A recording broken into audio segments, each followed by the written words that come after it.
தாய் தமிழ் உறவுகளுக்கு வணக்கம். தலைவர் மாற்றப்பட்டார், புதிய தலைவராக பொறுப்பேற்றார் என்ற தலைப்பில் இந்த காணொளியை நாம் காண்கிறோம். பாட்டாளி மக்கள் கட்சியை 1989ஆம் ஆண்டு நிறுவினார் டாக்டர் ராமதாஸ். அதன் நிறுவனராகவே இருந்து வந்தார். இந்த சூழ்நிலையில் பாட்டாளி மக்கள் கட்சியின் தலைவராக ஆரம்பத்தில் தீரன் இருந்தார். தீரன் கட்சியிலிருந்து நீக்கப்பட்ட பின்பு ஜி.கே. மணி இருந்தார். ஜி.கே. மணிக்கு பிறகு அன்புமணி ராமதாஸ் பொறுப்பேற்றார்.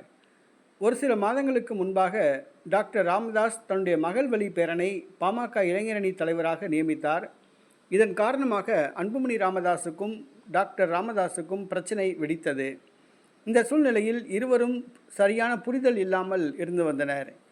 இந்த சூழ்நிலையில் சற்று முன் டாக்டர் ராமதாஸ் அதிரடியாக ஒரு உத்தரவிட்டுள்ளார்.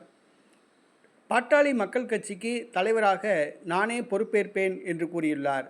தான் பொறுப்பேற்று கொண்டதாக கூறியுள்ளார். அன்புமணி செயல் தலைவராக மட்டும் இருப்பார் என்று அவர் கூறியுள்ளார்.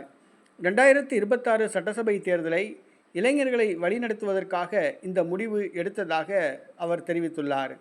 பாட்டாளி மக்கள் கட்சியின் தலைவராக இருந்த அன்புமணி ராமதாஸ் மாற்றப்பட்டுள்ளார்.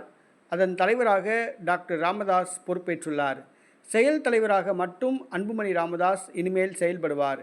இது பாட்டாளி மக்கள் கட்சி தொண்டர்கள் மத்தியில் அதிர்ச்சியை ஏற்படுத்தியுள்ளது.